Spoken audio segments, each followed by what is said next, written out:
Hemshech Ayin Beis, Volume 1. We're in the middle of this dense chapter, Kuf Samach Daled, 164, the concept of Tzimtzum and the Chiddush of the innovation of the Arizal, in contrast to the Ramak, the Pardes, and other Mukabalim, as its expression, Lo Yoda, did not know of the Tzimtzum, and how they explain the whole so-called relationship with the infinitely distant God and ourselves.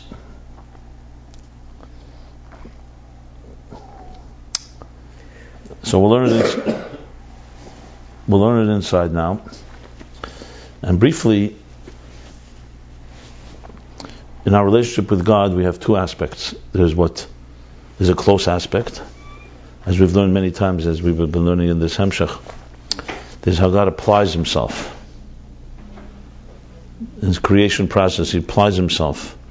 So it's called B'derech Kiruv, in a close way. In other words, it would be like He doesn't throw a stone where He stands in His place and wills the stone to fly. He actually picks up the stone, applies Himself, measures the energy, and throws the stone.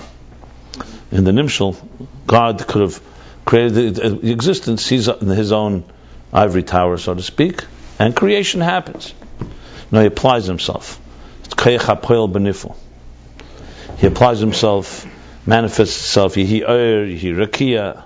In other words, is each part of creation is an application of the divine energy that manifests in that part of existence. We call that Oyer Pnimi. Then there's the God that is removed. He's beyond it all. The Sev of Kalaman, even higher. Atzmos. Sev of Kalaman is removed. It's like Ratzon. He wills it. The will remains somewhat apart from. Not completely apart, but somewhat apart. And that's why it's a surrounding, all-encompassing energy. That aspect of the divine brings Bittul into existence. We learned this at the beginning of the Shavuos Tafrei Shayin Gimel, and actually before that too, but especially this point. That brings Bittul. So the first one brings closeness and applies Himself. The other one brings Bittul because it brings something from outside of existence. You can say that the Ramak focuses primarily, because he knows Tzimtzum, doesn't know of the Tzimtzum, he focuses primarily on the Kiruv part. How the Yisavas is B'derech Kiruv. In other words, how God applies Himself. And as He applies Himself, there's what He calls in the form of Ilav Ol. Obviously, there's also not just cause and effect in the regular gradations, there's big jumps as well, and leaps, as we've learned. But then the day, Keser, is more distant from Ein Sof than Asiya is from Keser, as we learned. But Keser still is a little closer, meaning it's not as distant. Why? Because we're dealing with Ein Sof that is applying Himself. We're not talking about that which equalizes everything. The Arizal through Tzimtzum helps us understand, even in the creation as on our terms, we have we're able to be Metzayer, we're able to comprehend a quantum leap because the divine completely concealed that, and it's a whole doctrine, the Tzimtzum, that allows us to appreciate, even in existence, Sholei Be'erech of the divine, that aspect that brings real Bittul. So the Ramak, the Bittul would be a little less, basically, than according to the Arizal. The Bittul, because at the end of the day, that which the divine that is within, that is connected to existence relates to existence. And the divine that's beyond existence is outside of our realm. We have nothing. We have no way to talk about it. Whereas the Arizal, because of the Tzimtzum, we can talk about it. The Tzimtzum itself allows us. It so-called accounts for this radical leap, and therefore, even in our existence, we can talk about pre-Tzimtzum. We can talk about the power of the Tzimtzum. We can talk about how the reality of a Lakus B'Pshitus as opposed to the reality that exists after the Tzimtzum. So we can talk about that state of consciousness. We can understand it to some extent, have some picture of it, some snapshot, some image. And that in turn gives us also a deeper taste of the Sholei Be'erech, of the awe, of the grandeur of the divine, essentially. Which of course in turn elicits a deeper bittul. Because the more God is removed from us, and at the same time also applies Himself to us, the more the bittul is. The deeper is our appreciation and our so-called nullification in a good way. Our complete appreciation of a divine that's completely beyond us and at the same time applies itself. If you only had the distant part, you wouldn't have the relationship. So the Ramak deals with that, and that's a critical component. Even the Arizal also deals with that. The Arizal doesn't say Tzimtzum and it's over with. After Tzimtzum begins a whole Ilav Ol. But the Arizal adds, in other words, the Ramak takes us to the ceiling of Ilav Ol, cause and effect of the first cause. And the Arizal allows us to see over the gap, so to speak. It's like climbing the mountain. Okay, you've reached the top, the best that a human being, that creation can reach. What's going on, however, on the other side? Behind the curtain. The Ramak will say, that's off limits, so to speak. The Arizal will say, is a tzimtzum. He'll show you the big schism. He'll show you a big, what do you call it? Like a big schism. What do they call it? Chasm. And that chasm tells you a lot about what's on the other side, and also about the power to create the chasm, and allow that. So you get a sense of beyond, and that brings a deeper bittul. So essentially, Shevav Kalam, according to the Arizal, is more removed than Shevav Kalam according to the Ramak. Essentially, you can say.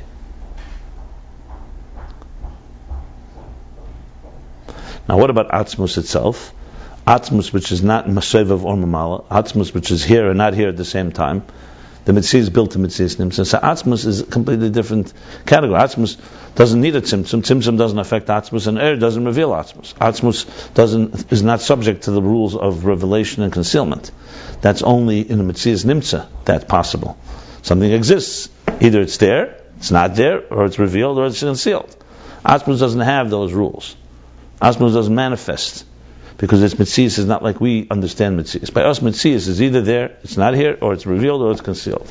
There's no other option. You can't say something is here and not in a way that we understand what means being here. Ruchnis, for example, is here. The only thing is, its Metzias is not tangible. But it's here. It occupies different type of space. It has its own parameters. But a Metzias that does not manifest is not subject to revelation and Helam. That's why the Atzmus is not a stira to existence. That's why you can have Atzmus and there's no contradiction. Because it doesn't exist in the way anything we call existence.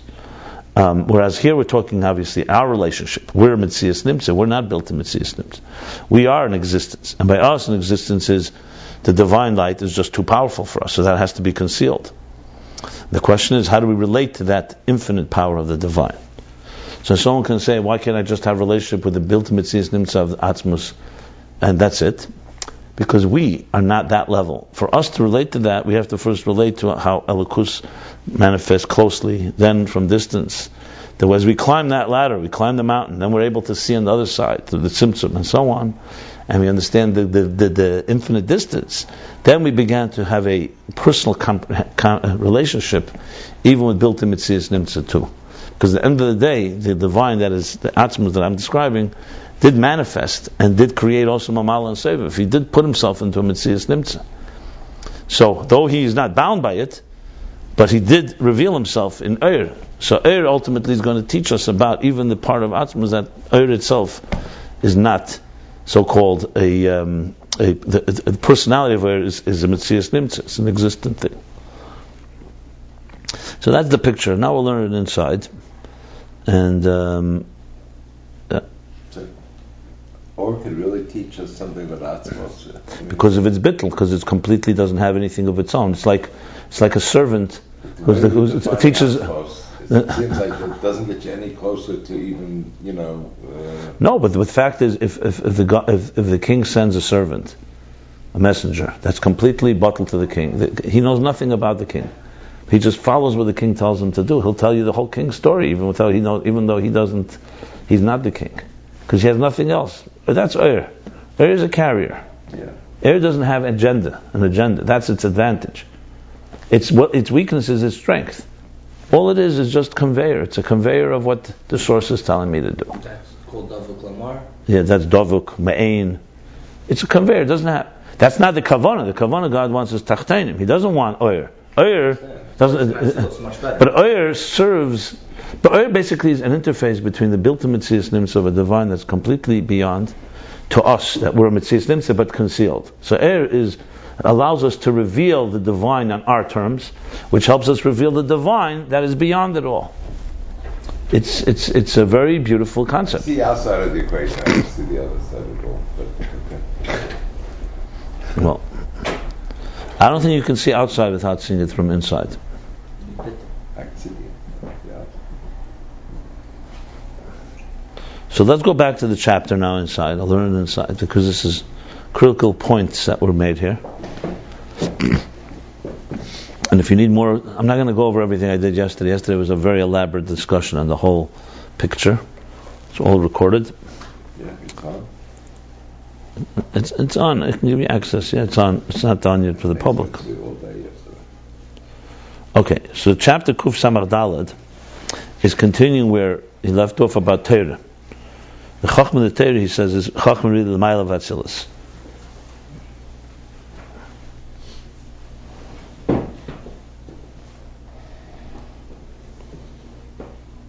Chachma of Ak. And it begins with the question that since Eir Ein Sof is infinitely distant, that's why we need a mamutza, an interface.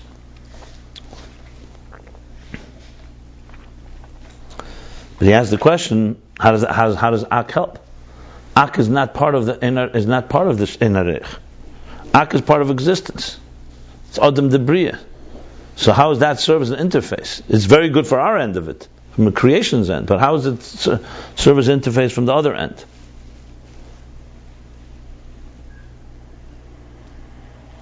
Mashal HaKadmein.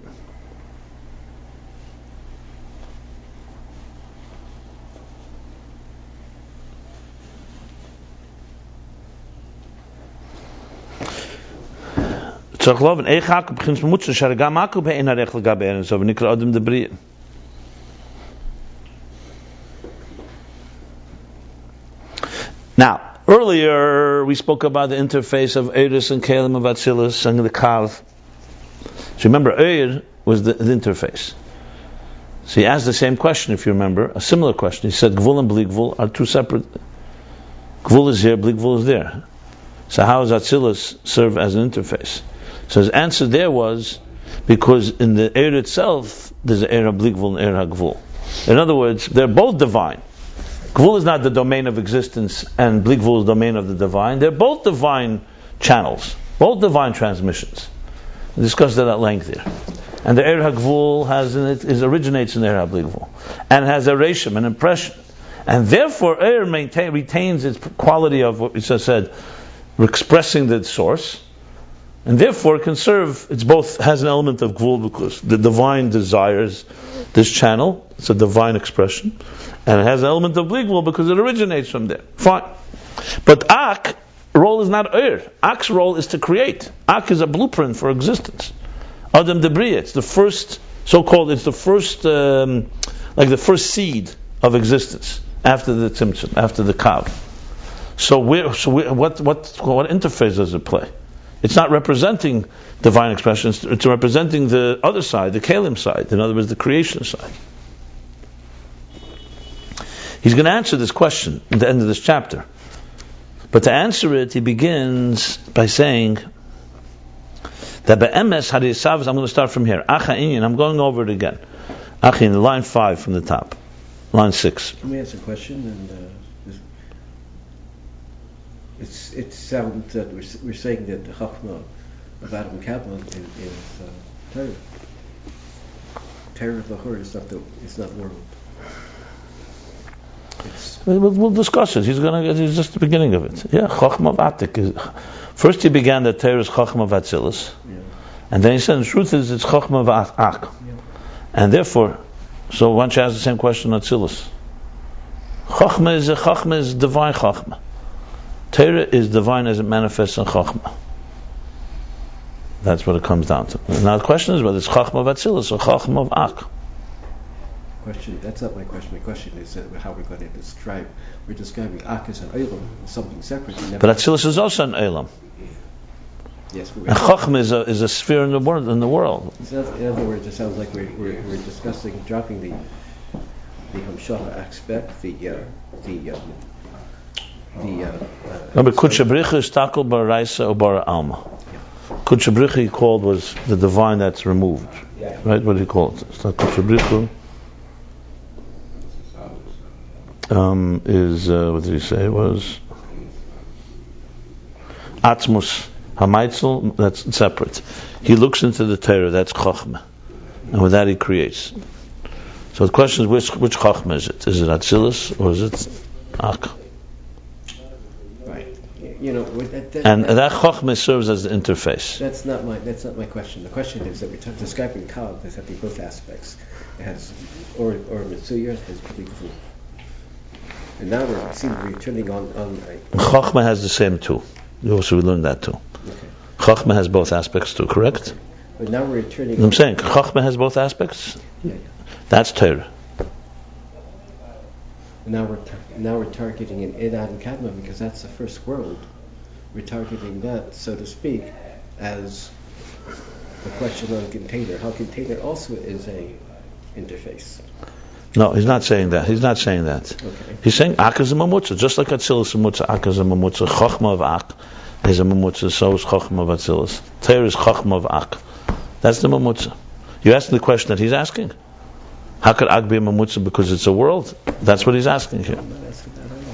So I don't know what you're asking. I don't know what you're asking. Okay. Oh, sure, it'll come out. All right.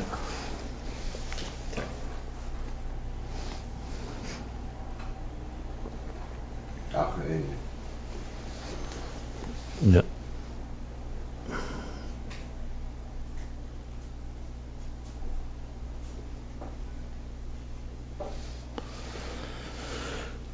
I know what you're trying to ask, but you're jumping the gun here. You're trying to ask is, Torah is not a world. That's what you're trying to ask. And Ak is a world. He didn't say Torah is Ak. He said Torah is Chochmah of Ak. Chochmah of Ak is God's wisdom. Let's not forget that. Yeah. That's the bottom line. It's God's wisdom. The question you're asking is really, so the question is like this. If Ak is an interface, and Chochmah of Ak is an interface, but Ak seems to be part of creation. Not where's the interface aspect of it. The bottom line is Torah is, when we're talking now how Torah manifests in Chochmah of Ak. Okay. So Acha Inyan, the Be'emes, the Inyan is in truth, in truth, it's not Ak, and not any level that serves as the bridge from the infinite light to existence. Is the Tzimtzum that does that. From the infinite divine light itself, that means from its revelation of the infinite light, cannot be Yisavas Elmas. Like he sees the emphasis on Gilui. Because if it's concealed, it's not a problem. We're talking about on divine, when divine consciousness is in a manifest state revealed, the world's existence cannot, the consciousness of existence cannot emerge. It can't be Yisavas Elmas. There can't be the creation of worlds. Only through the tzimtzum that conceals, that through that the errant, the infinite divine light is concealed, can become a creation that is completely infinitely distant. So in other words, what he's doing now is showing us, and this is what he's leading to. It's true, Ak is not the interface between the divine that is completely infinitely distant and existence, because Ak is part of existence. What the bridge between the inner reich is, that's handled and covered through the tzimtzum. The tzimtzum takes care of concealing that which is completely beyond, and allows a inner reich, an infinitely distant existence, to emerge and be created. Then we're soon going to learn, when he finishes this whole piece, which is this page, next page, is that after you know the tzimtzum, then, and now Ak exists, Ak is going to be an interface already in existence. From the Shlei Berech was handled by the tzimtzum. In existence, Ak is going to be an interface between the seed, the primordial seed of existence, the klal, as he's going to explain, and the pratim, and the details. So Ak's role of interface is far more from klal leprat, but from the beyond the klal, before the seed is even there. That jump, that radical jump, that the tzimtzum has to deal with. That's a total concealment. Ak is a revealer, not a concealer. However, Ak is this space between the seed, and as we're going to speak, klal to prat. That we'll learn soon. Just giving you a preview of what he's going to. So that's going to be the answer. So in other words, Ak's mamutza is a different role than the mamutza of the tzimtzum, and also the mamutza of Eretz and Kalim, which I discussed yesterday at length. The Eretz and Kalim, the mamutza there is to show us how a lakus can relate to gvul. How could our gvul, our finite structure, relate to the divine? The answer is the divine wants chesed. So this chesed of Atzilus connects to our chesed of Atzilus, all the way to chesed of the 10 hidden spheres, which is a finite energy, divine energy.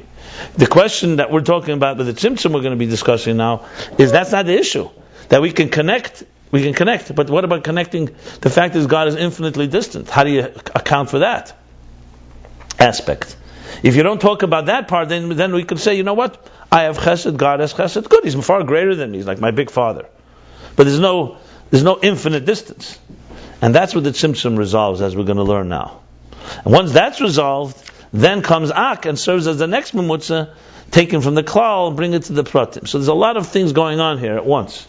And this I explained yesterday at length, the details of the different aspects of the interface. So there's the interface of making something the gvul relates to alakus. There's the ein arech that tzimtzum deals, and then there's the klal and prat, how the gradations work from Ak downward. In a way, the Ak's interface is more is like that's where the Ramak fits in well. Remember, Ak is the Keser Klali. So we're going to now discuss that inside. V'zehu shegila harizal. As I explained yesterday, the piece right now we're going to be learning. I find that the first time that we have this expression Chassidus is the Tzemach Tzedek in his footnotes, in his gloss Hagos, on the Maimer from the Alter Rebbe Tovkuf Samach Beis, where he first mentions the idea that the Ramak didn't know from the Tzimtzum, which I would speculate to say that had he heard it from the Alter Rebbe, he would have written that he heard that.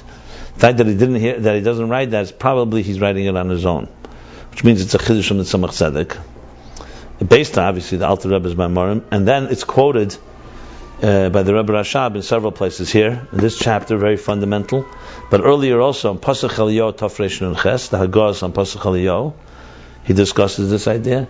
In a Shavuos Maimer Tafresh Samach Hei, Al Mi Tadmiyeni Tafresh Samach Hei, in Korev Elecha Tafresh Samach Ches, also Shavuos Maimer, and this is also not a Shavuos Maimer, but a Hemshech of Shavuos. This is Maseh Ayin Gimel.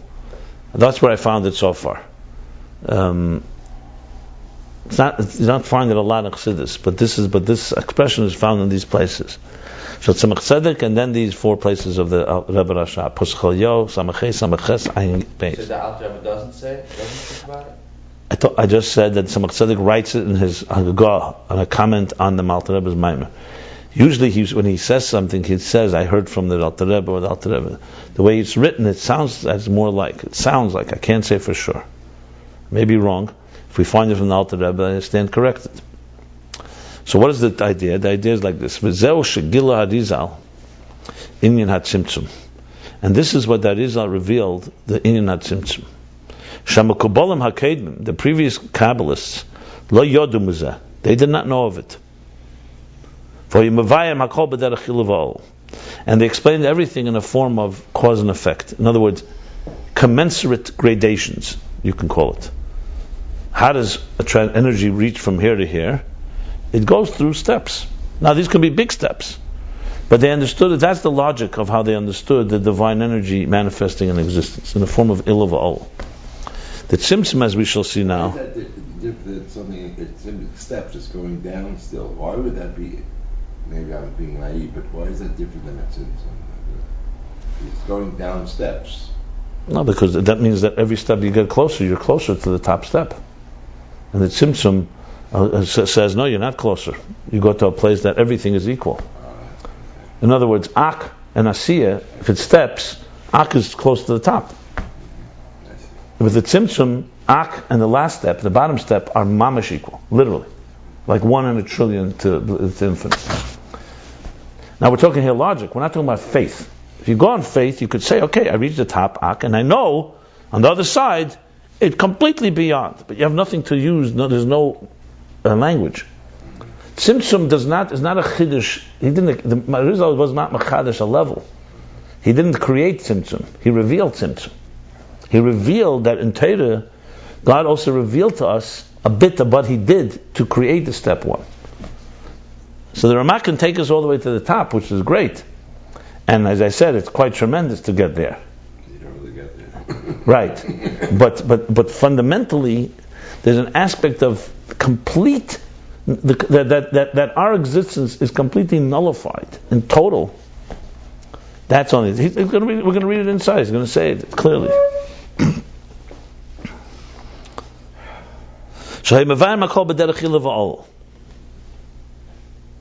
Now, as I pointed out, this doesn't mean that they, God forbid, think that we're closer to Elokus. Obviously, they also understand there's a God that's completely divine. We're talking about the Elokus that relates to existence. The only one you can talk about is the one that goes through these gradations. And that which doesn't relate, we don't relate to. And with the Arizal, he allows us to relate also, the Tzimtzum allows us to relate even to that aspect of it. It would be like the difference between, as I mentioned, two people standing in front of the great Rebbe, in front of the Rebbe. One appreciates that the Rebbe is completely beyond. The other one thinks he's greater than me, but he's not completely beyond. They study a little. Now, the one that understands he's completely beyond, now the Rebbe could hide that fact from us. But let's say he revealed it in a certain way. So Tzimtzum reveals how his real greatness, basically.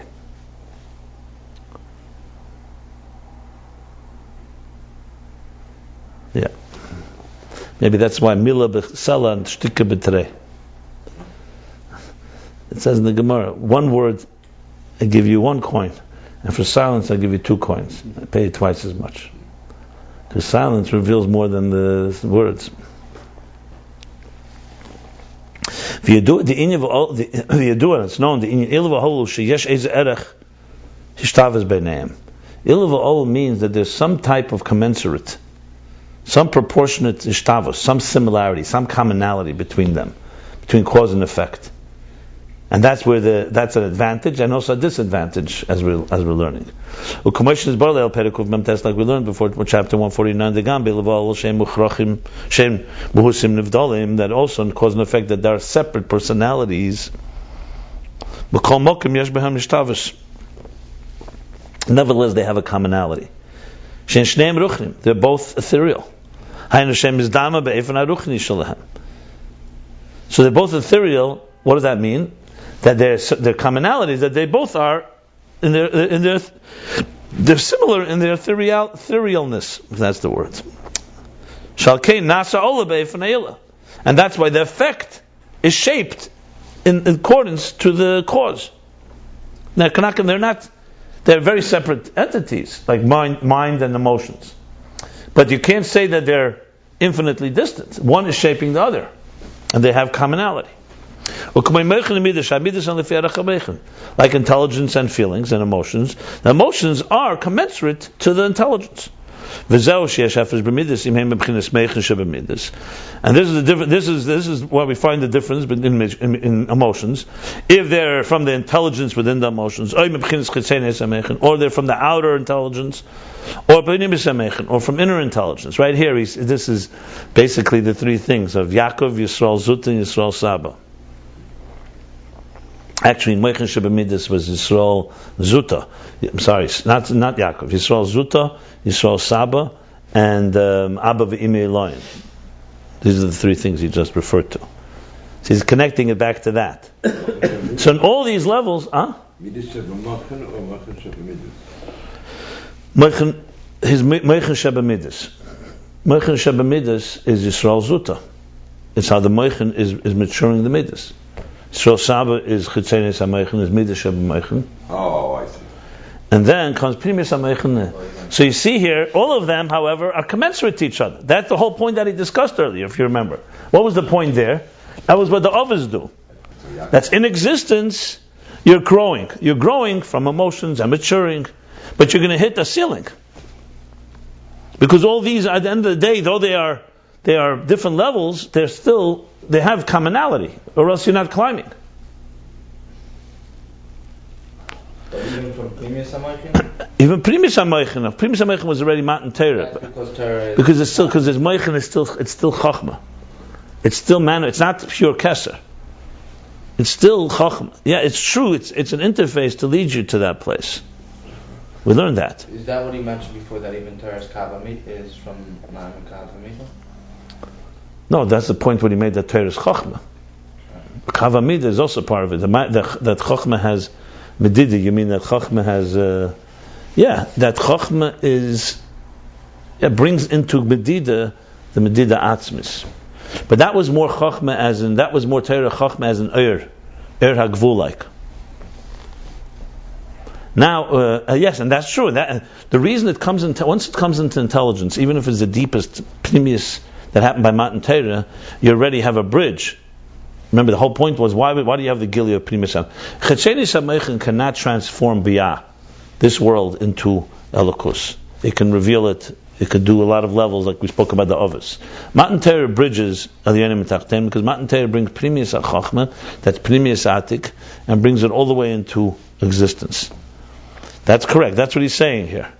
But here he wants to establish that now we're talking, it's all in the levels that have relationship with each other. That's the key. There's a commonality.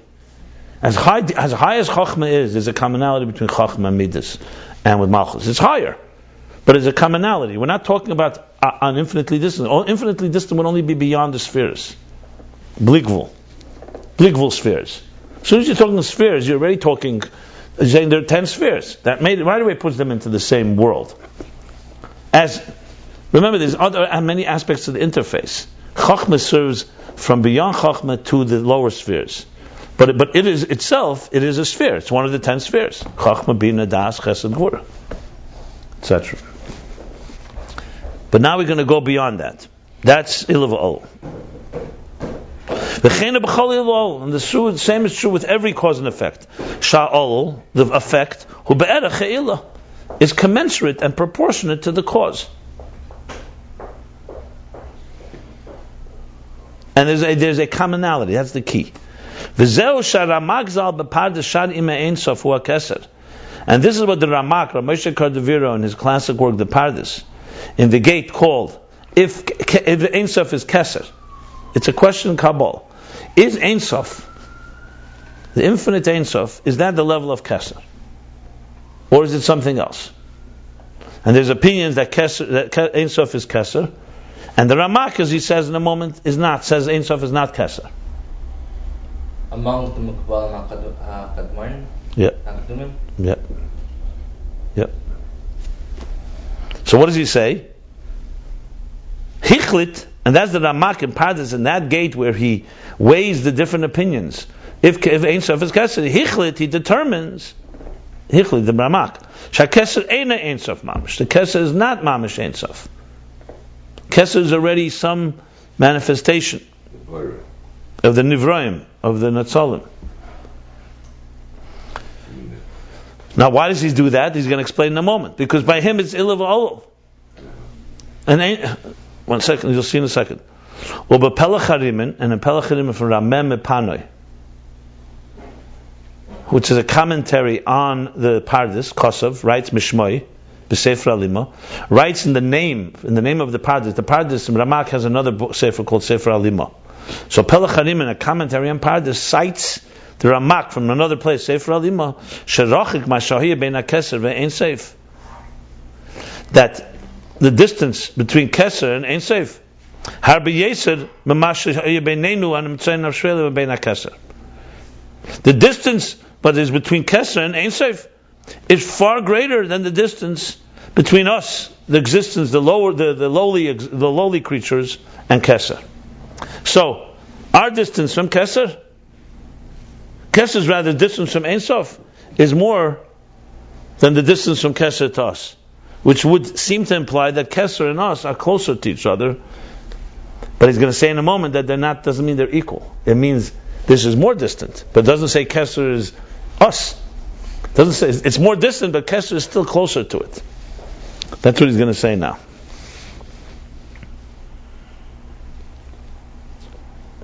Mekol Mokum.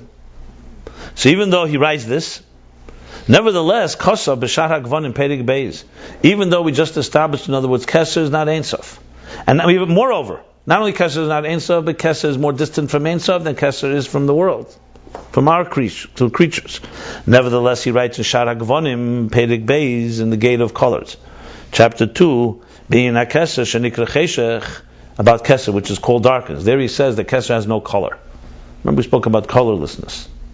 Has no color. It's dark. Shall I go into the second part of this? Yeah.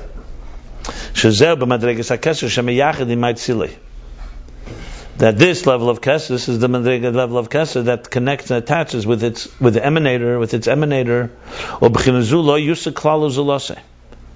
and this state is completely not comprehensible to another.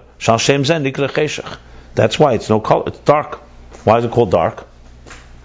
Because it's completely concealed, and it cannot be comprehended to anything. So Yan. From this we know. From this we conclude. This proves. This establishes. Shehu b'chinas mashtava hamaitzel b'netzel. This is all the language of the Pardes. That he has a similarity with this. He becomes mishtava. He has something in common with. He's comparable with the Maitzel, Mishtava HaMaitzel B'Netzel. The Maitzel, the emanator, has something in common. B'Netzel, the Hu Keser, has something that causes a commonality of the Maitzel in the Netzel, in the emanation. Even though the Maitzel, the source, the emanator has many advantages and superiority to Keser, but there's still something here that is common.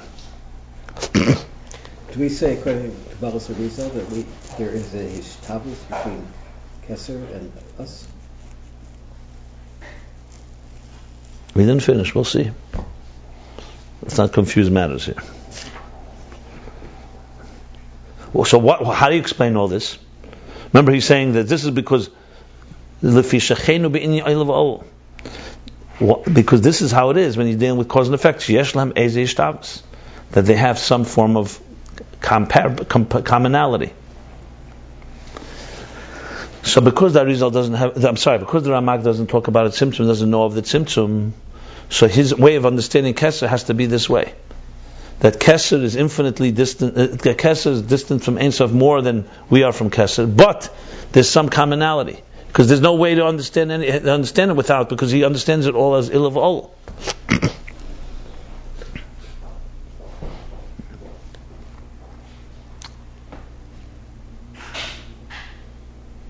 The question I'm having is, so why can't the Ramak say that Keser is Ein Sof?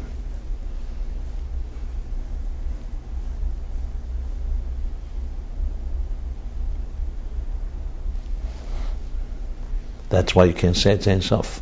Why? If Matzil and Hetzel is not in Misyachet. Because since he's, I know, but you can't say it's Ein Sof because Seems to say it's in Mamutza, right? you can't say it's Ein Sof because you need to have levels. So you have Ein Sof. We're talking about Ein Sof that relates to existence. It then goes in, then Keser.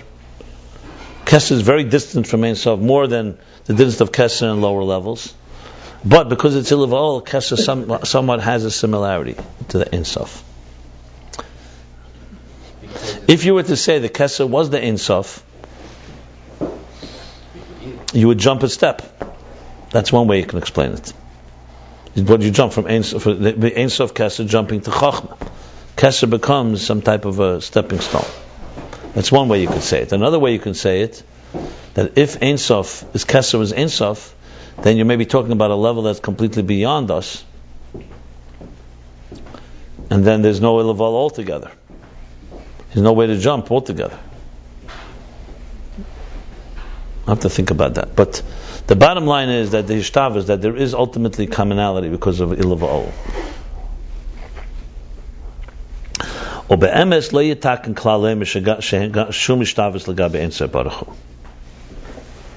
why Ketzer Barashat talking? Yeah. And in truth, you cannot say that there's any similarity compared to Ein Sof Baruch Hu. So the Ramak cannot account for that in Seichel. Why? Because he speaks only where there is some type of commonality.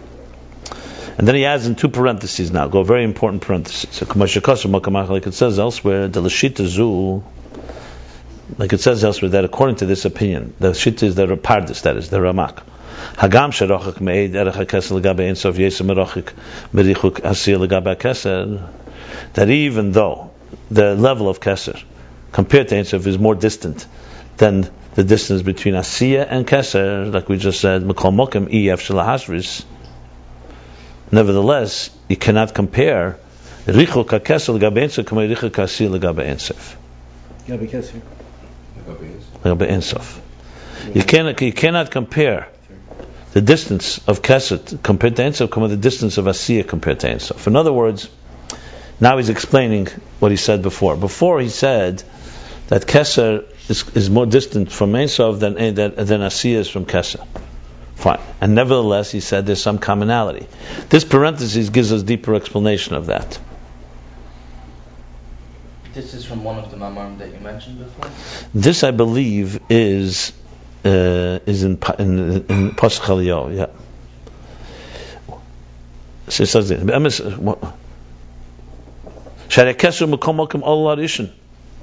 Because Keser at the end of the day is ultimately the first effect. Until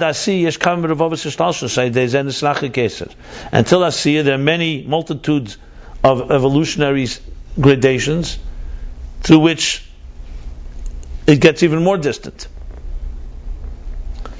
So in other words, what he's explained in the parentheses is what he said before. Before he just said, how do you reconcile the two things? On one hand he says that Keser from Ein Sof is more distant than Keser from Asiyah.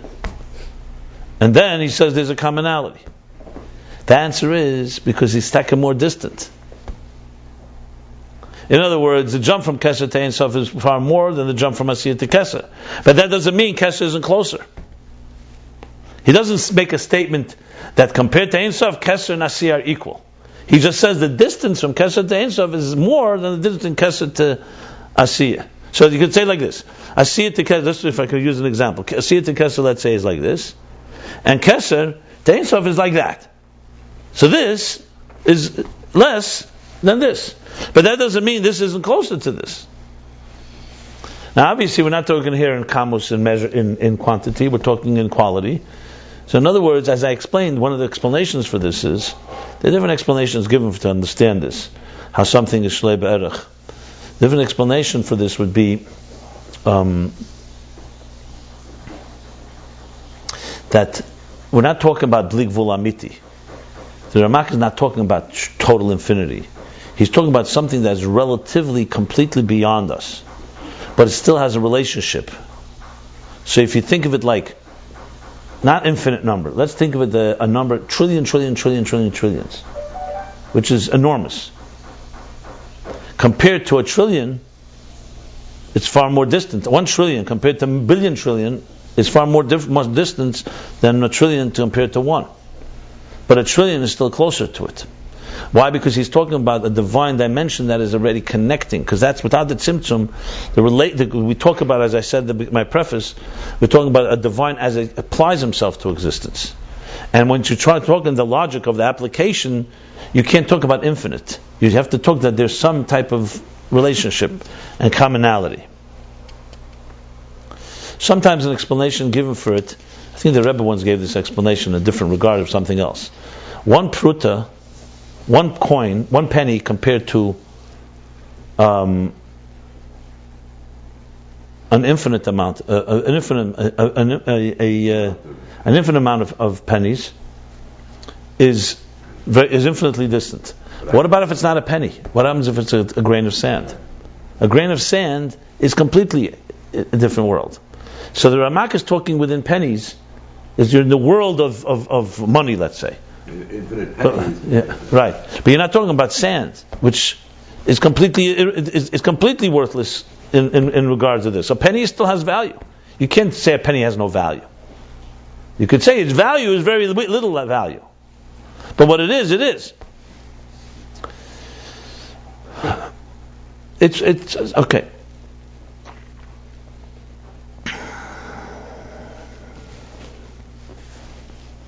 In Pasuk Elyahu, I mentioned this. He speaks about Bli Gvul itself. When you say Bli Gvul, you're saying Bli Gvul. It's also in the world of Gvul. Finite numbers, infinite numbers. But something that's completely outside of it, even it doesn't. You don't even call it Bli Gvul. It's not in that range. Okay. Ube'emes hakesed ma'asiyah shneim shavim. And here he says again. And in truth, Keser and Asiyah are both equal. Yeah, and not that one is really closer. Kamashikos of Esa Pella. Esa Pella. I'm not sure how he proves that, but Pella is usually Keser. So I guess Esa Pella. That Pella is also Asiyah. It's also the level of Asiyah. Okay. But what's the... Faket from the Ramak. Oisa, Pella. Esa Pella. That the Pella is also an Asiyah. That's a already. Yeah. The Bemis is right. Yeah, that's not the Ramak. Ramak is ultimately there is some commonality with Ein Sof. Yeah, with the Ein Sof. No, I have to qualify the Ein Sof that relates to existence.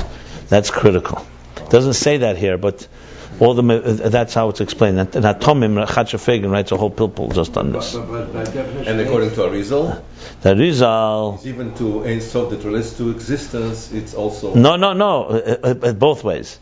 That's an interesting way to put it. I would say the other, that we can talk about without Tzimtzum. We can mitzayer an Ein Areich that's not relative to us. But the both Ein Sof, Ein Areich, which is not relative. This is not like this Ein Sof where there's a shtavus. There's some commonality. The Ramak talks about an Ein Sof that has some commonality. More commonality. They both have some commonality. And with Arizal, there's no commonality at all. But you could talk about it. Seichel. But we're still talking about Ein Sof. No, you're talking about beyond that. Beyond that. Yeah. So this is through Arizal we can reach. Yeah. As I said, yeah. You have to be. Yesterday class, I elaborated at length about it. I can picture it. The schism, when you understand, see, Tzimtzum is a language. It's an example that accounts for a radical jump. The Ramak can take you to the top of the mountain, but he can't talk afterwards because he doesn't have language. There's no Tzimtzum allows you to understand that something completely was shifted at some point. The Ramak doesn't talk about shift. He could say, "This is where we reach, and that's it. I don't know what happened before."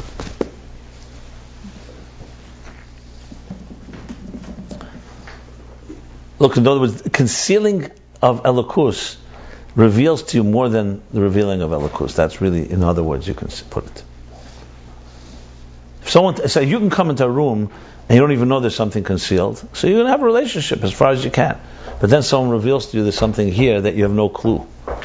That's why I call it Seidat Tzimtzum. That alone tells you, if you can sense there's a Tzimtzum, and you can discuss it, that helps you understand a part of Elokus that you could never understand without it. Because the rest you'll only understand that which is relevant to you, which is relative to you. Those are the people from Chacher. No, he just explains that the Ramak, you can't say that Ramak is like, God forbid, like the Divusam Gezog, the Eibishter is in Himmel, and you know that God is relative to us. Mm-hmm. He comes to Bavon in that question, you know, does the Ramak hold that God? No, he's saying, he's talking about the Lakus, and that's what we can talk about. The Lashon of the Tzemach Tzedek is Bli Hatzimtzum Ef Shalit Sayer Des Ein Arech. Without the Tzimtzum, you can't have a picture of that infinite distance. It's not correct. That infinite distance has no commonality. It's only that infinite distance then chose to apply himself and have a commonality. That's a separate level. Okay. Now comes even more profound and challenging parentheses. No commonality. If it only with Atzmos we could say no commonality. I don't know what the word no and yes means. I'm not sure what you're talking. He says here that there's no commonality. The Keser is not closer to Ein Sof than Asiyah is. And Ramak it is. That's the bottom line. However you understand it.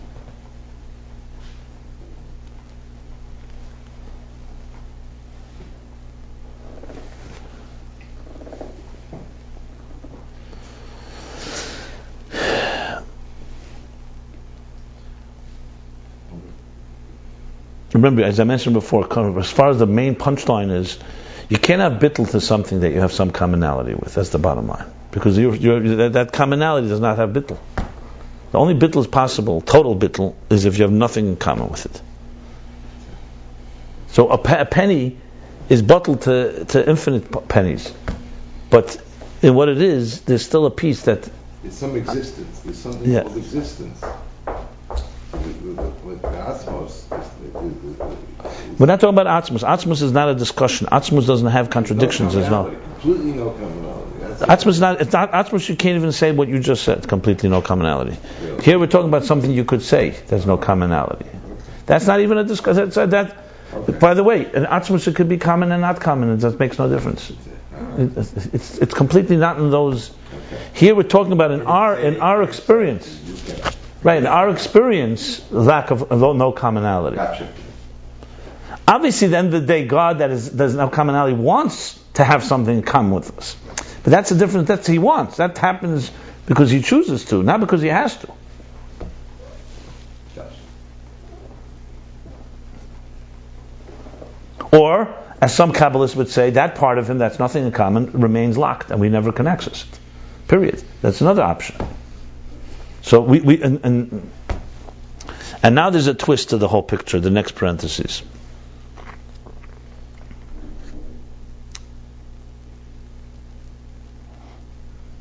Just one question. I want to go back to this level of Ein Sof that relates to creation, which is Ramak. And here it says, are we talking? We're not talking about the same level of Ein Sof here also. I don't think you should go so much mathematical. The question is simply this: the lakuz that connects to existence, okay. Right? Is it b'derech chiruv and erech, or b'derech shalei berech and dichuk? That's the question on the table. So the Ramak will deal primarily the first one. That it's the Mamala Kalaman, so to speak, and even Seviv Kalaman is some erech.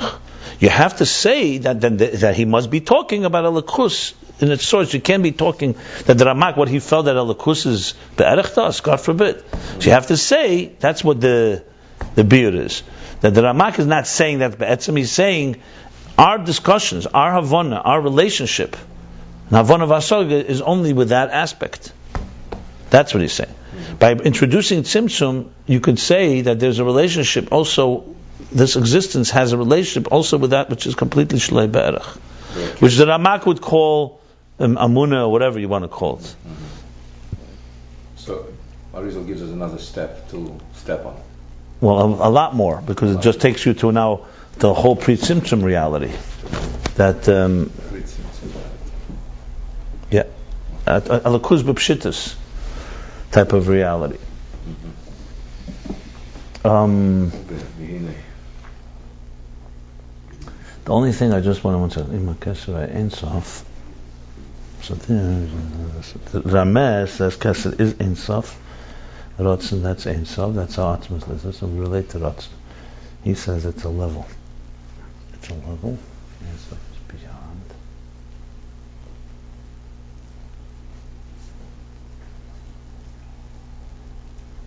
And going back to my question, why can the Ramak say then Kesed is Ein Sof if he's talking about that level of Ein Sof?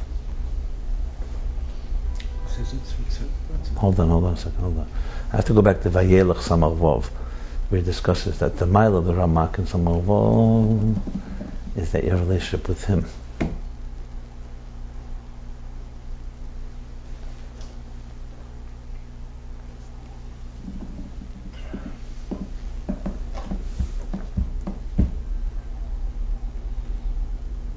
Can you give me a Samach Vov? It's right here behind me.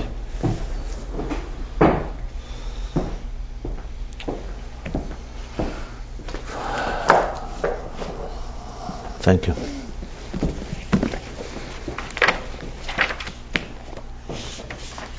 Just give me a second.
Okay. It needs more eon. I'm going to look into it a little deeper because it's a little complicated. Yeah, in Vayelech he talks about this at length. The two opinions of the Rameh and the Ramak, which is Kesser Ein Sof or not. The Ramak clearly Kesser is not Ein Sof. But there he talks even though about, it has the matzah in itself. even though it has Yishtavus, like he says, even though there's a commonality. It's probably Habahad Talia. It's interdependent. The Rameh also doesn't know about the Tzimtzum? No, they all don't. The Rameh, one second. The Rameh says that Chesed is Ein Sof. So I'm trying to figure out the difference between Rameh and the Ramak in this context. What's the difference if Chesed is Ein Sof or not Ein Sof? My leaning is to say that if Chesed is Ein Sof, is not Ein Sof rather, it's Habahad because he's talking about Ein Sof that's relating to existence. So Chesed is not that Ein Sof. So that's its source. The first cause, the first effect, that's Ilah, the Ilah Rishena. The first Olol is Kesser. Kesser has something in common, and so on. If you said that Kesser is Ein Sof, then you have a problem, as I said, the steps. Then what happens here? Which Ein Sof is it? This way it works. Ein Sof, Kesser, Chachma, Bina, and so on. There's a certain commonality at the end of the day. If you say Kesser is Ein Sof, then you're relegating Kesser into a far higher level. Even though you could say it's more Ishtavas then also. But then Kesser is not related, then Kesser is not a Sfira. So then we're talking here a jump. I think that's how I would understand, but maybe not. Now he continues, V'nigam l'shittas Harizal. Did the Ramak have the concept of Panimis and Chitzonis of Kesser at the same time, like It's a question. So the Rebbe Rashab writes in one place that he didn't find in the Ramak Atik and Aruch. Even though there is the level of Atik and Zohar, so there is the Ramak does talk about Atik, but he says that he didn't find that he actually breaks Kesser into two parts. so it's not part of, he puts Atik, but Atik is not part of Kesser. Yeah, I'm not sure how the conclusion of how the Ramak would learn Kesser, but it may be relevant to what we're going to learn right now. Right. Because according to the Ramak right now, so what we have is like this. According to the Ramak's approach, we have the ability to have a commonality. It's very high, it's very far, but it's a commonality. At the end of the day, there's some commonality. The idea of Ein Arech, complete, is not there because the Tzimtzum is not there to help explain that. On the other hand, we're going to learn now that the Arizal does introduce Ein Arech because the Tzimtzum teaches you that something was completely concealed, and compared to that level, what was completely concealed, everything is equal. And Kesser has nothing in common with Ein Sof. And nothing closer than Asiya does. They're mamish equalized. But on the other hand, we're going to learn now, but according to Arizal, there's an advantage the other way around. That means Ein Arech exists in existence. See, the interesting thing is, that's what I pointed out, that Arizal's Tzimtzum that introduces something that has nothing in common, gives us now a connection to that thing that has nothing in common. So we have now a piece of it, albeit through concealment. But by not looking, we now can, that's why I said walking backwards, by not looking, we can actually relate. I mentioned the example of like you're walking frontwards to reach your stepping stones, and then at some point you have to walk backwards. But you continue to walk, but you're walking backwards. So you're not seeing, but you're getting closer. So the Tzimtzum is concealing more, but revealing also. It's like when there's Havdalah, then there's Achdus. You follow what I'm saying? So now he's going to bring this in the parentheses here and says like this.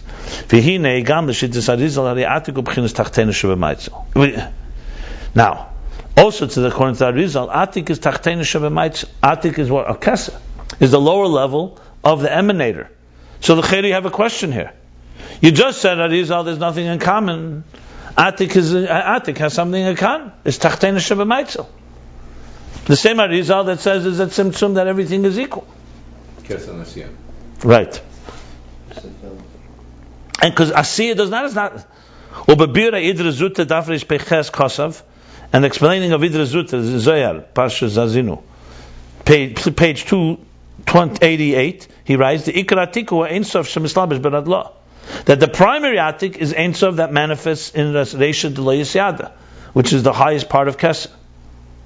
That the Ikra Atiku Ein Sof Shemislabish Beradla. Ubapirish Sifrit Tzniusim Arizal Kosav, and an explanation of the Sifrit Tzniusim of the Arizal, which we also cited earlier, if you recall. Sifrit Tzniusim, where did he bring that? About he brought it about the Gvuras, I think, right?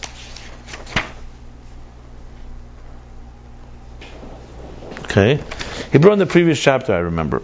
Yeah. The previous chapter was the whole thing with the Mashal Radla. Says that okay.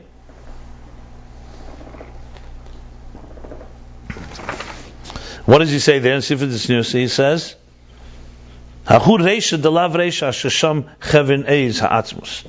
Hahu Reisha, that head, Reisha D'Lo Yisyada, that Reisha, that is not really a Reish. There's Chevin Eiz Ha'atzmus. Chevin Eiz Ha'atzmus means the stone of the Chevin Eiz is the foundational stone, foundational power, right? Of Atzmus. The hidden power, okay, the hidden strength.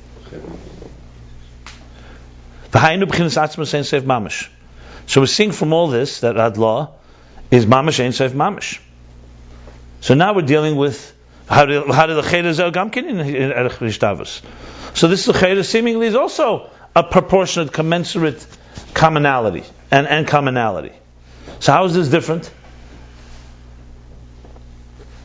Question is very straightforward. The Inyan is the Inyan. Adasa Rizal Binyan Akesa Ene Kedasa Pardes. I didn't get it. What is the Inyan Erech Rishtavus to what? Kesed has Ishtavus to Ein Sof. It's Atzmas Ein Sof. You just said that according to that Rizal, there's no Ishtavus at all. There's no commonality, and Kesed is just like Asiya, and there's infinite. Ein Sof is completely infinitely distant. What we're talking about, he calls it Tachtena Shebamaitzel. He brought three different Shenas. The lower part of the Maitzel. Ikra Tika is Ein Sof Shemislabish Beradla. Shesham Chevin Eiz Atzmus begins Atzmus Ein Sof Mamish. So this means there's Ishtavus. So he says, so seemingly it's like the Pardes. Why? How is that different than the Pardes? He says no.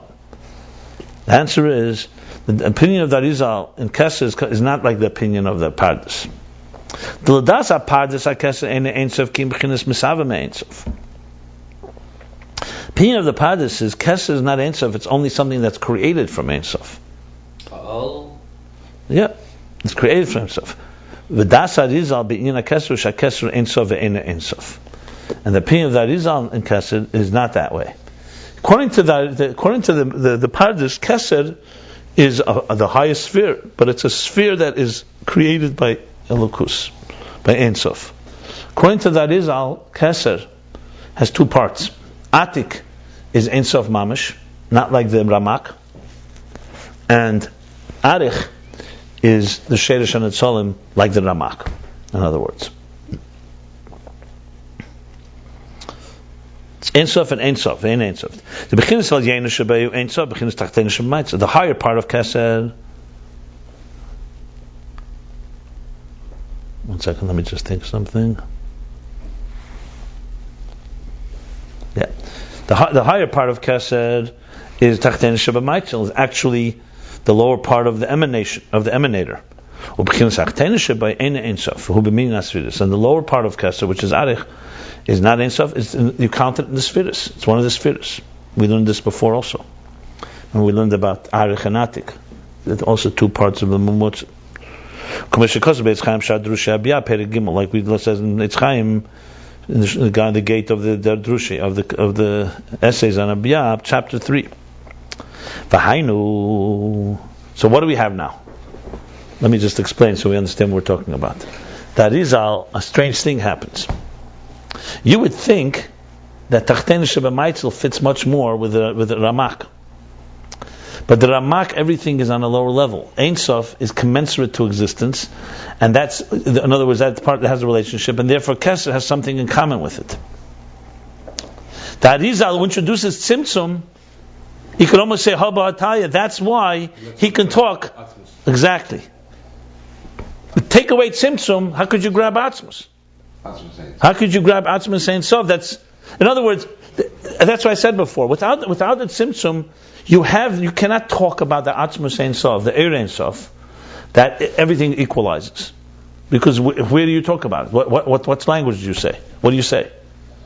You could say about the divine that put us here, and that divine has a relationship, and like you can speak about Mamala Kalam. You can't speak about an awe of something you have no language with. Tzimtzum is a tool. As much as it's a concealer, it's also an instrument for us to understand the divine. Remember, God didn't need Tzimtzum. Tzimtzum is created in order for us to be able to understand another dimension of the divine. When the Rizal reveals Tzimtzum, he's not just coming to reveal us a nice, interesting little fact. It's because God revealed it in Torah that there's a Tzimtzum because He wants us to understand Him better. But so that allows us to understand the Shalei Be'erech, and that therefore now you have it planted in you. Where is it? It's Atik. Atik is our understanding of the Shalei Be'erech of Elokus, you could say. Whereas the Ramak, because he's not talking about anything that's infinitely distant, so all he can talk about is a Kesser that has a relationship. So the Tzimtzum helps us climb from Arach to Atik? The Tzimtzum helps us have an Atik within our reality. Don't use the word Atik. Atik is the understanding of Eshalei Berach, Reisha Delei Yasyad. We have in our reality a level that allows us to understand the Shalei Be'erach of Elokus. That the Ramak cannot have that. So then Atik, because it's not about commonality. The Arizal doesn't say we have something in common. He says we have nothing in common, and that is Atik. It's that sense of there's nothing in common. So Atik is the Tzimtzum. No. The Tzimtzum allows you to appreciate that dimension. Atik is that appreciation. Where end is the Tzimtzum? You can't think in terms of, you're thinking like the first floor, the second floor, the third floor. Right. You can't think like that. You have to think conceptually. Atik is a concept, just like Tzimtzum is a concept. There's no technical place where that happens. You're trying to fit it somewhere, you're not going to fit it anywhere. Atik is the understanding that God is completely removed from us. That, the Tzimtzum allows you to understand that, basically. Which maybe explains why Atik is Taka Atika, Resha the Ak. There's an Atik that's Engel Galta, the Resha that above Ak, where the Kav begins, that's Atik. Right before the Tzimtzum is Atik. Netak, it's called. Let's see what he says outside. So it's interesting. By the Ramak has an actual commonality, but it's not Shlei Berach. That is, it's not commonality. It is a Lakus. That's the key. You see, the Ramak's word of Ishtavus would be that we have something in common, so we can talk Chavralap. We have like this. It's distant from us, but we have something in common. That is the other way around. We have nothing in common. Atik is not that we have something in common, is that Elokus decided to hang around with us. You understand? That's the key. In the Ramak's picture, and that's a very important point. In the Ramak's picture, basically think of it almost like the Ovis compared to Matan Torah. You climb. Kesser allows you to have a taste, like you said, a taste, something in common with the Meitzel. It's not, the Meitzel has more, but something we have. Okay. So we, fundamentally, existence has the ability to go there. From the Arizal, there's a whole different thing. There's a whole part of Elokus that has no relationship with us altogether. The Ramak does not talk about that. The Ramak will even argue that maybe that's not something we should talk about. Maybe. The Arizal, there's a whole thing like that. That entity that's completely beyond us decides he wants to be part of our reality. So he throws in an Atik into our existence. You understand? It's not that we have something in common. That's why he asked the question. We're saying that it's Tachtena Sheba Meitzel, it's in common. Just like the Ramak. So he says, no, two different views on Kesser. The Ramak's Kesser is existence relating to the divine. That is, our higher part of Kesser is the divine relating to us. Not because there's a relationship, because the divine puts a piece of himself into existence. You see the difference? Okay, yeah. Very big difference. Like I said before, there's commonality because God wants the commonality, not because there is commonality. But dakas the dakas, like we say, the difference between Chassidus and Mussar, the archetype of Misnagid compared to the archetype of Chassid, that whole different. Yeah. This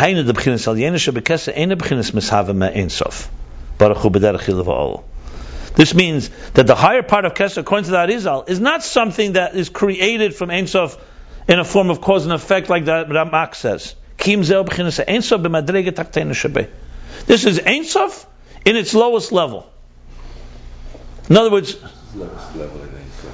why don't you go back to chapter Chav Zayin? He has a whole chapter on this. You know what it is? He says clearly, you know what it is? It's Masha Eidin Sef HaBlikvul Shir B'Atzmei Hamshacha Sheb'chinas Gvul. That's what it is. And we call it. Yeah, exactly. We call it because we see it this way.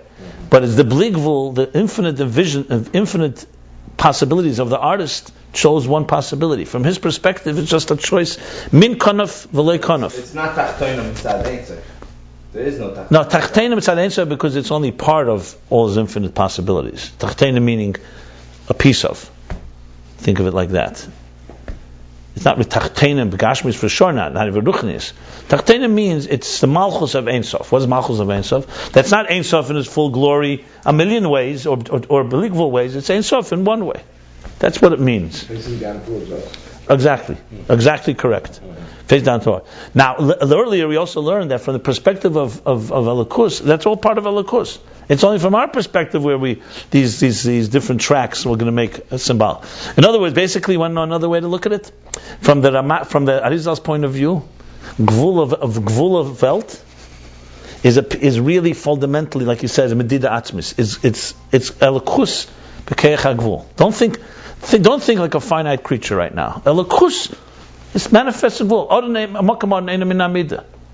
It looks like Gvul to us because we are a real limit. But it's just Elikus decided to put himself ben Shnei Badei Aaron. Think of it that way. He put himself there. The same one that is the same, but just put himself in that place. According to the Ramak, Gvul is real Gvul, and that part of Elikus we have no relationship with, basically. You'd have to say the Bli Gvul of Elikus remains beyond us. Yeah, I mean you experience it through faith, through miracles, through maybe. Ramak doesn't have any Gvul in Elikus. Yeah, that's why he doesn't hold from Sheresh HaGvul. Eris don't have tzir. But what would he do? Because by him, Eris represents the Bli Gvul. So there's no tzir there. So you You understand the beauty of this? That's why, he holds that he's learned that as the Sfiras Agnusas are the road of the Kalim, not of the Eris. So he doesn't. One second, let me just finish one thing. So according to Ramak, how would you look at the Gvul of Welt? That you'd look at it like we grow, and we climb through Keser, and we have something in common with what? Not with the B'shlei Berach of godliness. We have something in common with the God the Ein Sof that chose to manifest in existence, but not with that part. So you don't have a piece of Ein Arech of Ein Sof. What you have is, that's the way I would interpret it. One second. But that's the Gvul part. So both the Gvul is different. Remember I was speaking about the interface, the Gvul is different. The Ramak's Gvul would lead us to Gvul, but not to it would not lead us to Shir Atzmei B'Kei. It would not lead us to Er HaBli Gvul. It would go to this place. That remains apart. And the second thing is, and that's dependent on the Ramak's view, there doesn't know of the Tzimtzum, so he can't take us there. Okay, so there's no view of the Tzimtzum, so there's that commensurate relationship. Now, it is on the other hand, because the Tzimtzum is completely, infinitely distant, so we have a taste of that. That's why Ein Sof HaBli Gvul can go into Gvul. Yeah, that's it. That's it. Just like the Ramak, the Havdil is more like Aristotle. The Havdil. Yeah. Say that also. No, subtly. Is the unknown fluid and all the stuff. It's like, Okay. So we would have a problem with, according to the Ramak, with Parakuf Samach about the Ara Gvul and Ara Bli Gvul also. Well, it's not a problem. Remember, all the way in the beginning of the Hemshech, in chapter Tazayin, look, in chapter, I think, which chapter is it? There we go. Live in the world. No, the chapter, I think it's Tazayin. Yeah, I believe so. Or Tezvov, rather. In chapter 15, he says right away, read, he right away distinguishes the part of this Esses V'Segmus and Shoshei HaKelim.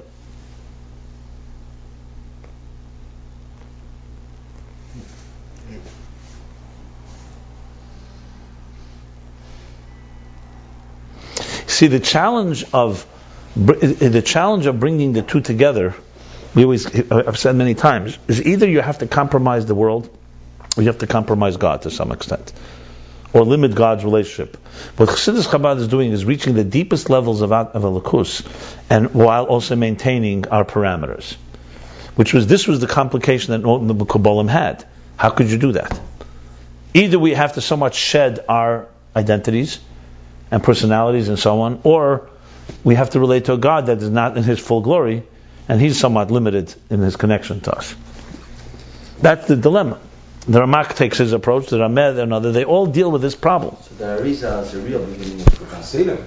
Absolutely. Beginning of Hasidim. The Alter Rebbe, based on the Arizal, is exactly Beginning of Kabbalah. Beginning of. Look, and it's not that they're wrong. They spoke to the levels that God wanted them to reveal. It's like Moshe Rabbeinu revealed certain things, and some things are revealed in later generations. This isn't a machlekes. This is just simply different levels of revelation. Ramak would not disagree with this conversation we're having here. He would simply say, what I was revealed, what I could tell you from the Kabbalah that was revealed to me is still here. The Ovis, it's not a disagreement with Matan Torah. The Ovis revealed what they could. Matan Torah introduced another dimension. Remember, this isn't about personalities. You said it still made sense with the Zayah. What? You said No, it's because even things today we reveal that Moshe Rabbeinu, Kol Masha Talmud Vosek L'Chadish, Asid L'Chadish. Everything begins, is hidden in the Torah somewhere. The Tzimtzum was not created by the Arizal. He was revealed to him based on, there are psukim that address the Tzimtzum. No, but that's how you have to understand it. There comes a time. Remember, as you get closer to Mashiach, the integration is more necessary. You can even argue when the Jews lived in Beis Hamikdash, the time of the Beis Hamikdash, they didn't need this level because the Beis Hamikdash was Eir. Why did they have to go to that place? They weren't going into Tachtenim to that extent. So they may not have needed this type of appreciation of integration. It also explains why science is, what the whole vart of the Zohar that says in the Tov Reish, in the year 550, 600, will be the Gili of what? Not just Chachma from above, but also Chambul. Why do we have today science knowledge like quantum mechanics and physics and so on that are so similar? Because there comes a point where the human race needs to have this language. Even though it was always, quantum mechanics is not a new creation, it was from the beginning of time. But we didn't know about it. So the revelation of these ideas come at a time when you need it, I would say when you meet the total fusion and integration ultimately between spirit and matter. It makes total sense. So these revelations all come together. That's why it's very interesting. Einstein is literally the time of Samach Vav and Ayin Beis. He's what? Einstein was the time of 1905, is when Einstein, 1906 is Samach Vav. It's mamish similar. Quantum mechanics would be in the next 10, 20 years after this. It's not a mistake. I don't think that's an accident at all. Because it's revelation of a new perspective on existence that's far deeper. Now you say, did Arizal know about quantum mechanics? He may not have known it in the world of physics per se, but he definitely knew it in the world of the cosmos. You could clearly see this. Look, he says, Ein Sof, Ein Sof. Einstein. What do you need more than this? He says words like this. Look, listen, Ein Sof, Ein Sof. This is nothing closer to, this is as deep as it gets. No one speaks on a level like this. And this is the Rebbe Rashab is writing in 1913, just for the record. No one spoke such a language then. There was no science that spoke this way yet. It's unbelievable. You get that higher than this, Mashiach. Imagine, I can't even imagine. It's made it. Okay, so here's that. Einstein was stuck by the remark, so to speak. You want to make the Ramak and Arizal, Einstein and Niels Bohr? Both Jews. Maybe look at their lineage. Let's see where the neshamas come from. Yeah. But I'm a shumad, I think. Some people don't like that. You better be careful what we say, and his grandchildren may be watching this. Oh. The guy from Greenland? Let's continue. And according to what it says in the explanation of the Sifri Ditzniusa, Zeo Madrega Hamaslabesh is Beradla. This is the level that manifests in Adla. Like he said a few lines earlier. What did he say from Sifri Ditzniusa?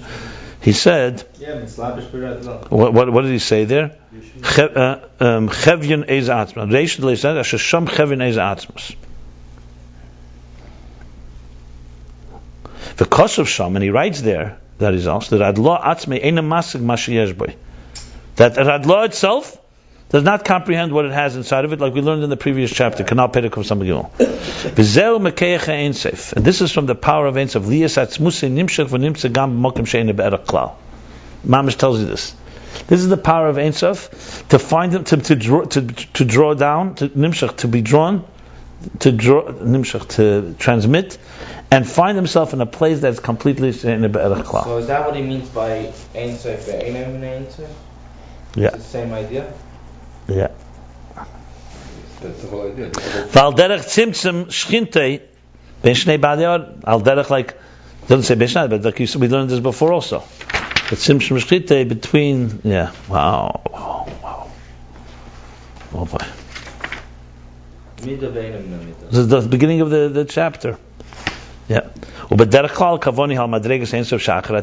general, this is the contention is on the levels of Ein Sof that are after the tzimtzum. And this is the level of the kav that's drawn from Meir Ein Sof. That's where this. Remember, we spoke about the kav as also these two opposites. However, the intention, you could say the carrier, the intention carries also gamken al atzmas Ein Sof. Also, an atzmas Ein Sof. In other words, the way it is, the core of Ein Sof. The atik kolosh natoka mamokim lamokim. B'chinas hatoka sa atzmas. Atik is from the word hatoka. A taka means like a tearing from, a imparting, taking. Hataka means to move. Copy? It means a copy, imparting. You could say hataka sometimes actually means ripping off from one piece and bringing it to another. Hataka. Cut. No, on the computer. Like a cutting, yeah. Copy, or you could cut. Right, cutting. Yeah, that's good. But here it's a cut and a copy, all one. Ein Sof and Ein Sof. Does this answer? Like it says elsewhere. And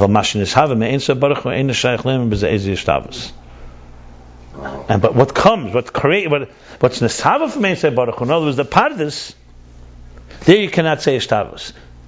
To say that something was created from Ein Sof, and that should have a commonality to the real infinite, that cannot be. It's like cutting an photon in half. But here you could. And the photon is exactly the same as the photon a billion miles away. When you move one, move the other.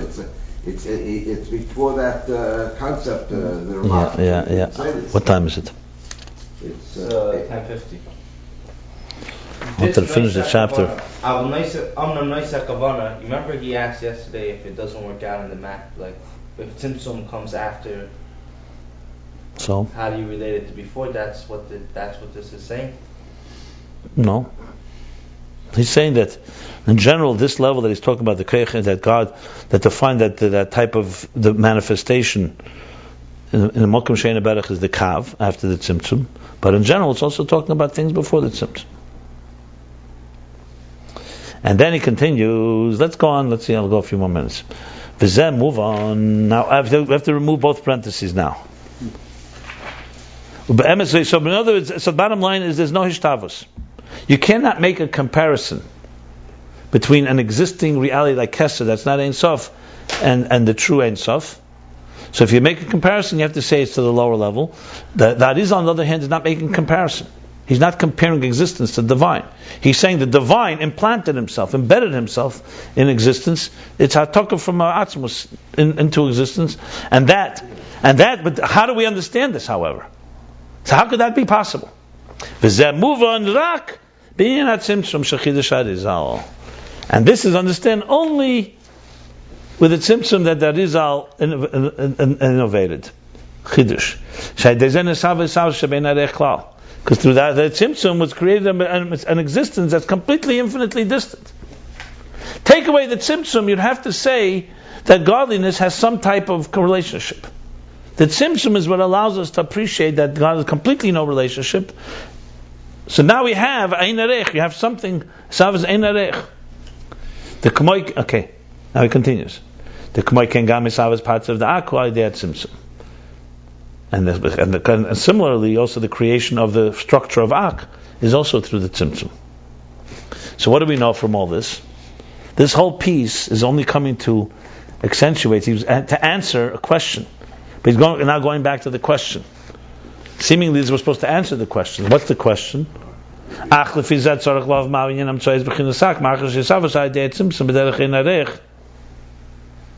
So, but according to this, we have to understand what is the Amtsoy, is the interface of Ak.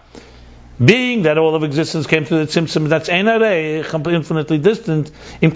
So what do you need a Mamutza for? The Tzimtzum itself should be the... You could put it that way. What do we need? Right, an interface. Because what is it interfacing? You already say now the whole Ak comes after the Ein Arei. It's already, the jump has happened. But interestingly, this is going to explain, this Tzimtzum is going to explain how Ak plays the role. So Acha Inyan Hu, the answer is the Inamamutza B'zeh Inakameli is Dover Emtsoy Ben Elin El Tachten. The interface here is not like there should be something in between, an intermediary between the higher, between that which is higher and El Tachten to that which is lower. Meaning that there should be something that's commensurate to both that which is above, that below. That's one type of interface. One type of interface, something's here, something's below, and you have a middle agent, a broker that attacks. That's not Ak. That is the Kavan Eir. We learned before chapter 160. We learned that before by the Eir HaKav. The Eir HaKav works that way. Yeah, Kuf Samachal. Well, through those chapters. And also Eretz V'Kelim. Remember the Kav in general, and specifically Chochmila, Chochmetata, and the Eretz V'Kelim. There, yes. There, it's a memutza between Bli Gvul and Gvul. That was the point there. Ella, Inyan Tzayz the Ak, but however, the interface of Ak is something else. Different role. Who the Lias is Savas Meir, and so Baruch Hu, Shu Shenesava El Mitzchil B'chinis Klolos, V'achakak Ba B'derech Prat. The interface of Ak is because creation from Ein and so Baruch Hu is intended that it should be in a way that the world should first be created as a klal in general, and then it should come down into details. It's a different role. So it's taking from klal to prat, not from before the klal, from bli gvul to gvul. Yeah, it's within existence. Right. But okay. So one can ask, why did he have to have this whole introduction of the Tzimtzum? That's why I explained it, what I explained. Let me just refresh what I said. Why can't you just say, ask the question, Ak is not a Memutza because Ak is Bria, not like Eir, and answer that Ak's role is not to create Gvul, that type of thing. Ak's role is Klal Prat. What do you need this whole introduction? I think the answer to that is because introduction solves a different... If you're going to say Ak is the Memutza, then you're going to have the problem with what about this whole Ein Arech? What about this whole jump? What do you mean? How'd you get from Eir Bli Gvul? You got to Eir Gvul, but how'd you get into existence? And the Tzimtzum answers that. The Tzimtzum, that's why he said Acha Inyan. He began by answering it. This was like a preface. Acha Inyan, that was what he said. The Mem says Tzimtzum. So Eir Sof Tzimtzum is what allows the bridge to the Ein Arech. Ak can't do that because Ak is already on this side of the coin, this side of the fence. So that's what it does, is that it allows you the Ein Arech to there. Then we have the question, so what's the role of Ak? So the role of Ak is once you have the bridge of the Ein Arech, now we're here, Ak in a way is essentially serving like what Keser, the lower level of Keser, not Atik. That's it. Ak is like Keser, the lower Keser, Arich, according to the Pardes and so on. Ak begins to discuss now the commensurate relation, Klal to Prat. But the jump from Arich to Atik, it fits because the Keser Klali of Seder Shtalshus is Ak, and Ak is Arich, the Klolos. Atik is higher than Ak. That so makes very much sense. So Atik is beyond. Atik gives us the jump from the word Bli Gvul to Gvul Shalei Berach. And Arich is called the Prat. Okay, so he says, so what he explains now, the Inyan is that even though they're through the Tzimtzum, the existence came into creation, it came into being, like it says in Eitz Chaim in the beginning, that through the Tzimtzum was revealed the root of Din. Din means Gura, measure. Hainu, that means that the shimu, the impression, which is the power of Gvul of Ein Sof, the source of the Kelim. And from the Tzimtzum came a space that's like similar to a Keli, the big black hole. It's a Keli now. It's an empty vessel waiting for something to happen. V'gam yeshleimer, he adds in the parentheses, we could also say the Kamoy Yisavas Biyahu Ma'aremumus Vasilik, the B'chinas Malchus.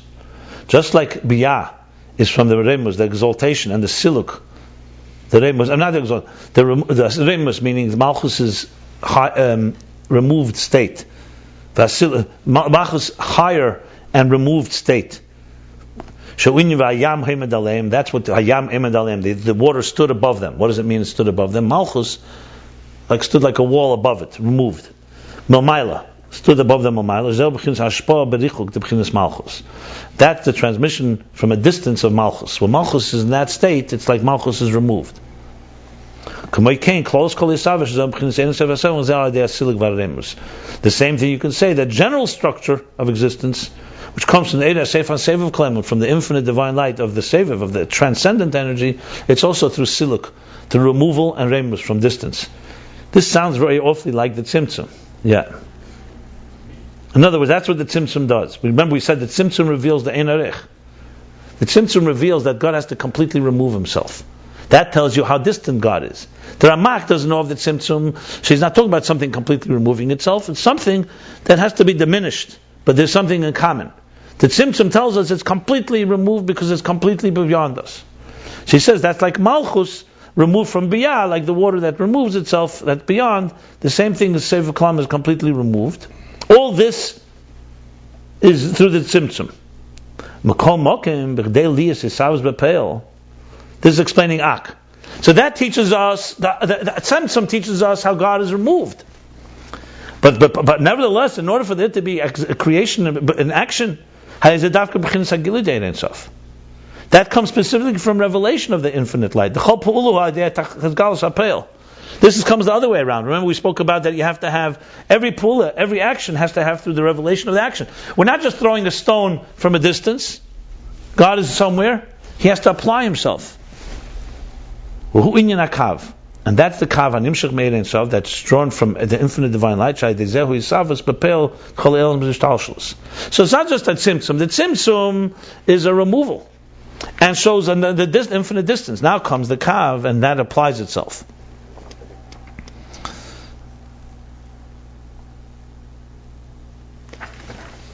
The kav applies itself, and the kav has in it the sense of ein arech. We just learned that before as well. Yeah. The kav is like the paintbrush now, that's actually painting the whole of existence, all the worlds in the entire cosmic order. Not helam. Tzimtzum is helam, din. That we just said. Din, keli, distance. All those are the same words. Kav is chesed, gilui. Since it's gilui, so now we need an interface. Therefore, since now there's a revelation, if it was a concealment, you could say the concealment, and then at some point it will emerge. But if it's going to be revealed, how? How is it going to be revealed? The revelation is very intense. So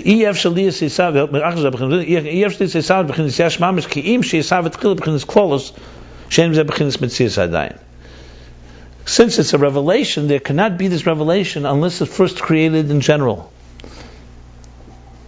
And it's not yet a real mitzias, it's not yet substance.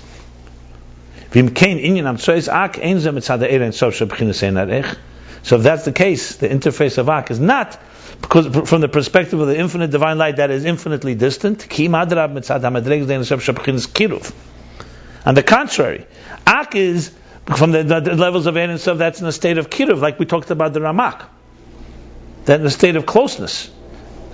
And that has a related relationship with the world. That comes because it comes in a revealed way. In general, this is Er Pnimi, the immanent energy that's the level of the Kav.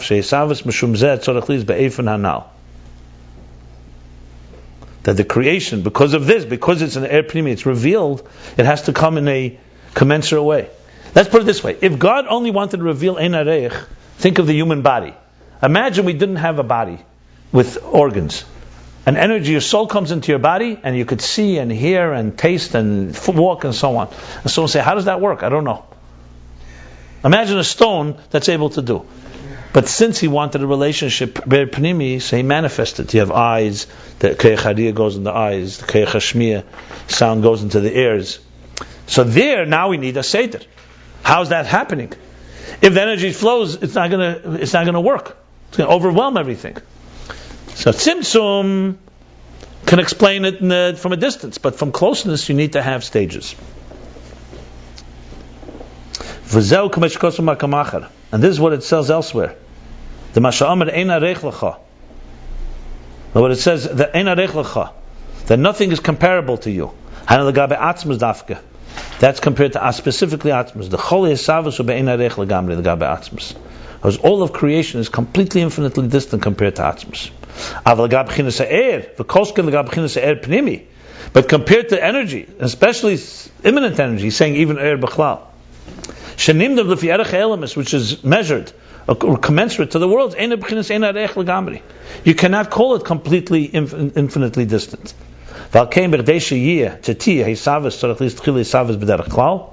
And that's why in order for there to be a creation, first you need a creation in general, and afterwards it comes into detail. This almost sounds like this part of the sentence sounds like the Ramak. Yeah, it's fine with that. The Ramak is fine. Yeah. Because Ramak lo yad minyat tzimtzum. He knew about the Kav and the process of creation. Yeah. U'kamoi maimer sosim u'maimer pasuach. And like we say, maimer sosim and maimer pasuach. Maimer sosim, maimer pasuach is sometimes the mem. There's two mems. The mem that's open, the open mem, and the closed mem, the shlos mem. So it's called Maimer Sosum means a closed, a concealed utterance, and Maimer Pasuach is an open utterance. So Maimer Kloli Uprati, that refers to the closed one as the general Maimer. The Bereishi Uprati is the specific. Like we know, Asarim Amoris Nivra Elam, but Bereishi is Nami Maimerhu. Bereishi is Nami Maimerhu. Bereishi is also one of the utterances. Then there's 9 more. But Bereishi is Maimer Kloli, the Bereishi is Kelakol. Like Rashi says, when God breaks his body, he created everything, but everything was like in a seed, in a nucleus. Right? That's in general. And afterwards, he divided and they broke it down, each one in its specific way. Like we say, Baruch Shamar, that's general. Baruch Shamar, we learned this before also. He said, doesn't say what he said. He said it was a word. That's in one word, all the worlds were created. We learned Baruch Shamar was actually Kaidem Alei Saratz, and that's before Shir Atzmei B'Kayach. Like the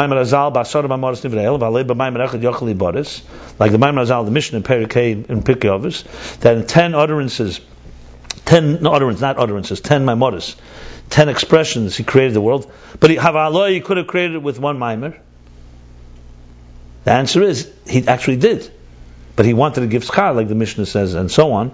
In truth, all the worlds were created with one statement. That's like Ak. That's in general. And afterwards it broke down into the 9. So the Tzimtzum gives us a sense of complete, everything is equal. All the 10 are equal. But then he wants 10 spheres. Then he wants the structure, and for structure to emerge in a logical sense, it needs to have gradation. So Ak is the first Bereishis Nama Maimer. So that Klal is the real interface. The real interface, I would not use the word real. They're all the real interfaces. That's what we're referring to. The Ak is referring to that interface. Okay, let's stop here. I know I didn't finish the Maimer. We'll stop here. We finished chapter 164.